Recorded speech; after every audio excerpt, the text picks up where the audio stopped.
Hello, welcome to FAFSA Friday, presented by New River Community and Technical College.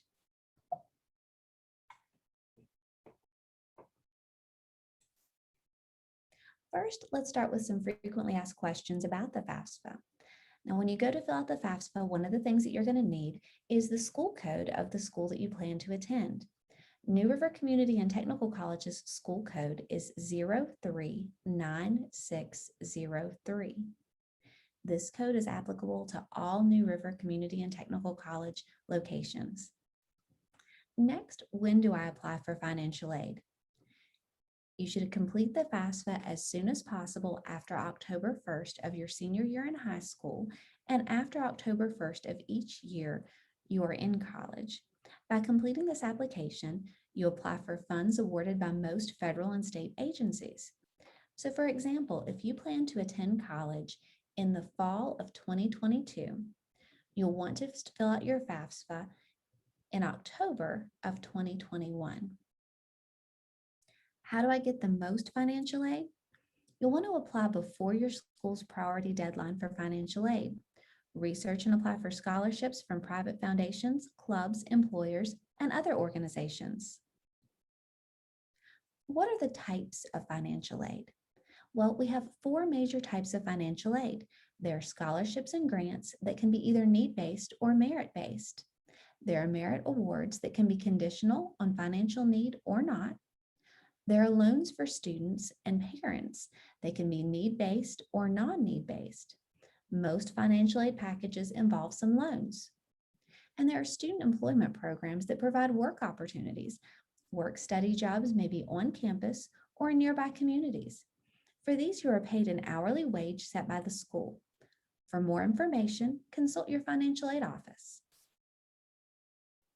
So how is eligibility for need-based aid determined? Well, there are two major formulas that are used to determine eligibility. There's the expected family contribution, which looks at a parent's wages or income, along with a student's wages or income. And then the demonstrated need is the cost of attendance minus the expected family contribution. You'll find data on how the FAFSA determines the expected family contribution on the CFWV website. And we'll go ahead and show you that briefly.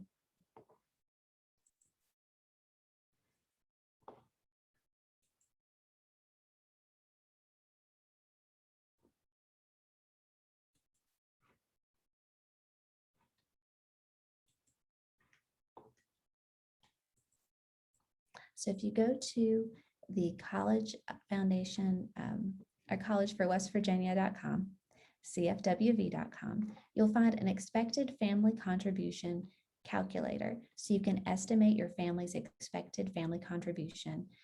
And this is a key piece of your financial aid. And you'll find this resource again on CFWV.com.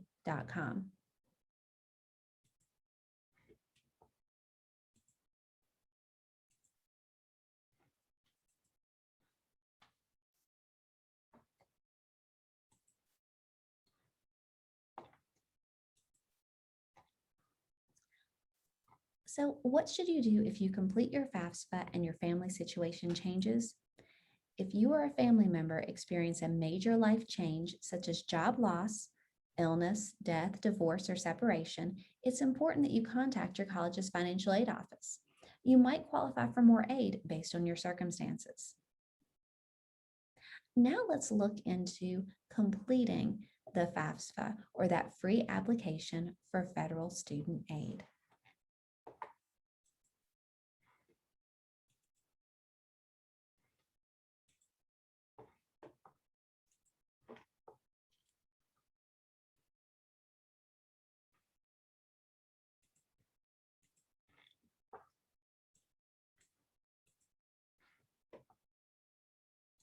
This program is an overview of completing the FAFSA. We'll provide instructions and tips for sections that may be difficult to complete. After viewing this program, we hope it will help students and parents better understand how to complete the FAFSA and to complete it accurately. Remember, if you have questions, use the resources given at the end of the program. Let's begin. The FAFSA uses skipped logic. This means that not all FAFSAs will have the same questions. For example, a student completing the FAFSA the first time will have questions that a student completing a renewal FAFSA will not see. Another example is a student who is age 24 or older will not have all the dependency section because the student is the age for an independent student. A few tips before getting started. If you're not sure how to answer a question, click on the question mark at the end of each question. This feature offers a detailed explanation of the question. When moving through the FAFSA, make sure you use the Next and Previous buttons near the bottom. Do not use the browser navigation arrow, which may cause you to lose information and have to start over. The free application for Federal Student Aid, or FAFSA, is used to apply for financial aid to help students pay for college and college-related expenses. The FAFSA can be filled out and submitted at www.fafsa.gov, or you can download the My Student Aid app to complete it there. The FAFSA determines if you'll need parental information, such as your parents' marital status and tax filing information. If you're at least 24 years old or married, you will not need parental information. However, if you're a high school student or recently graduated, chances are you will need information from your parents. The FAFSA has a section that determines if parental information is needed. Okay, time to start a new FAFSA. First things first, it's best to have an FSA ID, which is your username and password when you fill out the FAFSA. That will be used to electronically sign the FAFSA and transfer some tax information from the IRS. It can also be used later to access your federal student aid records. You can create your FSA ID from the FAFSA. If parental information is needed, at least one of your parents will also need an FSA ID. Parents can create the FSA ID here as well. Once done, it's time to select the academic year. That's the year you will be in college. Now, on to the Save key. The Save key allows you to save the information you've filled out so far and return to complete and submit your application. This is where you'll create a 4 to 8-digit alpha and/or number code. By the way, your Save key should not be shared unless it's shared with your parents, so they can complete the parental section of the FAFSA. Okay, you're all set to move on to the first section of the FAFSA. This first section asks for basic information. Please make sure that the name you enter is exactly the same as it appears on your Social Security card. Do not use nicknames or abbreviations. Remember, if the name you submit does not match the name on your Social Security card, there will be lengthy delays receiving or processing your federal student aid. Next, provide your email address, and be sure to check it regularly. Email will be the primary way that the Department of Education and colleges contact you. Next is student eligibility.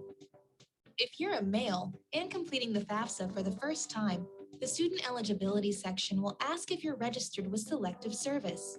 If you're not yet registered, you can use the FAFSA to register, since you must register with Selective Service before you can receive federal student aid. In the next section, you'll be asked to enter the name, city, and state of your high school, then click Search. Select the school from the menu, then click Next. Next up is the question about school selection. This is where you'll select the colleges that you're considering attending. Returning college students, make sure you enter the college that you're returning to. You can select up to 10 colleges when you first submit the FAFSA. Later, if you need to add more, you can do so by going back to your saved FAFSA. If you would rather look at all available colleges in a given state, select a state, and the form will give you the alphabetical listing of all the colleges in that state. You can also narrow the search for colleges if you know the name of the city. Simply click on each college you'd like to attend to add it to your FAFSA. Finally, select whether you will live on campus, off campus, or with parents. The next section is called Dependency Determination. This section will determine if you need information from your parents. By the way, for the FAFSA, parents are defined as your birth or adoptive parents. You should answer questions based only on your birth or adoptive parents and on no other persons. Note that if you answer yes to any question in the dependency section, you will not need parental information. Some questions will already be answered based on previous information entered. Just a quick reminder, the FAFSA has some specific definitions, so remember, if you don't know how to answer a question, use the question mark to get a more detailed explanation. There is a section called Special Circumstances. Here's what that means. If you are required to provide parental information but cannot due to a special circumstance as defined by the FAFSA, you may complete the FAFSA without your parental information. But you must contact the colleges you are considering attending for additional instructions. You will have to provide documentation to support your own special situation. Next, parents' demographic information. This is where, if required, you'll enter information about your birth or adoptive parents. First, enter your parents' marital status. This will determine if you will need to enter information for both of your parents. If your parent is single or widowed, you will only need to enter information for that one parent. If your parents are divorced or separated, enter information for the parents that provide the most support. Typically, that's the parent you live with most. If that parent has remarried, you must also enter information for your step-parent. If your parents are married or unmarried and living together, then enter information for both parents. Enter the Social Security number for your parent or parents. If a parent doesn't have a Social Security number, enter all zeros. Household size is included in this section. The number for parents and the student will be pre-populated. For the parent or parents who you are using for the FAFSA, enter the number of your parents' other children, even if they do not live in the home. If your parents will provide more than half their support during the academic year you are applying for aid, or if they can answer no to every dependency question. Next, enter the number of other persons living in your parents' household if your parents are providing more than half their support, and will do so during the academic year you are applying for aid. Next, enter the number from the total number in the household size, other than your parents, who will be attending college at least half the time during the year you are applying for aid.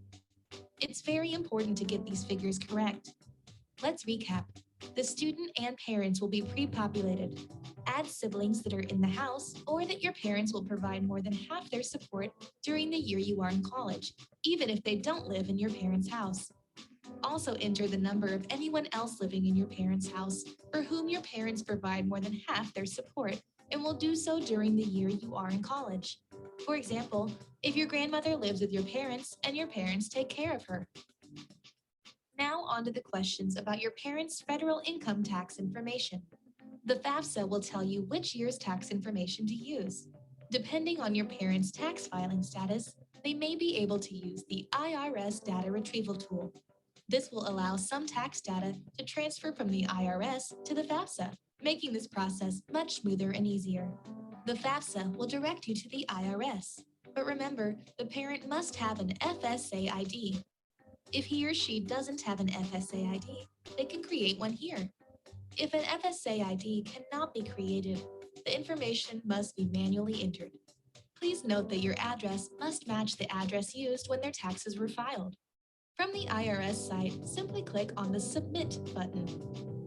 The next screen will show data that will be copied into your FAFSA. From here, check the Transfer My Tax Information box. Then, click on the Transfer Now button. Next, the Parental Financial Information section has tax information that is transferred from the IRS and additional information that must be entered, like the separate amount earned by each parent if parents who are married filed a joint return. There are additional questions about taxed and untaxed income that must be answered. Remember, if you're not sure how to answer, click the question mark near the end of the question. Additional questions may be asked, like total current balance of cash, checking, and savings accounts, and the net worth of any real property, excluding the home you're living in, and business. Read each question carefully.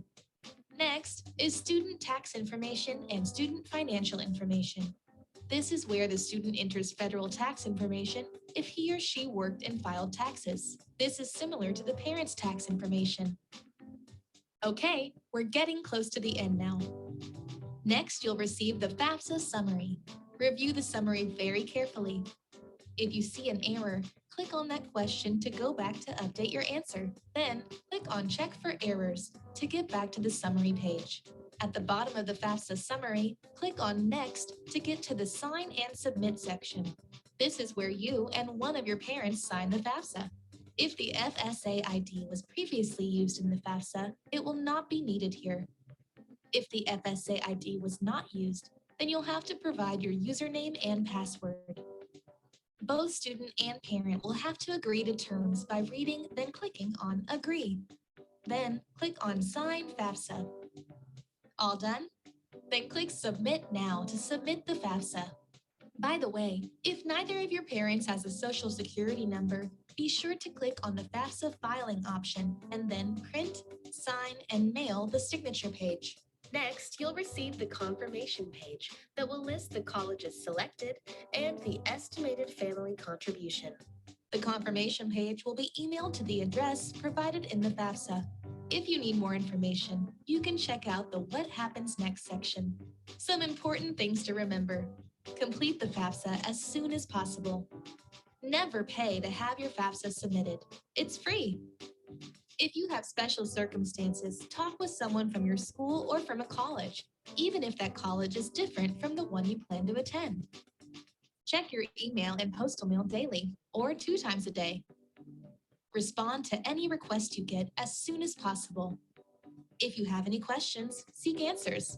For more information on completing the FAFSA and other financial aid information, go to www.studentaid.gov. Thanks for watching, and good luck with your college journey.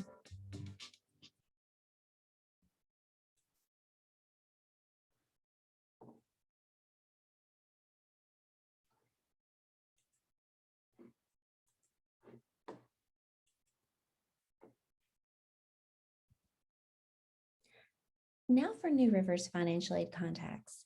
Here we have information on the financial aid contacts at our locations and campuses, as well as Veterans Upward Bound contact Curtis Poly. And we also have a general New River email address for questions regarding financial aid, finaid@newriver.edu. Remember, we're here to help. Please reach out if you have questions about your specific FAFSA application and financial situation. Thank you.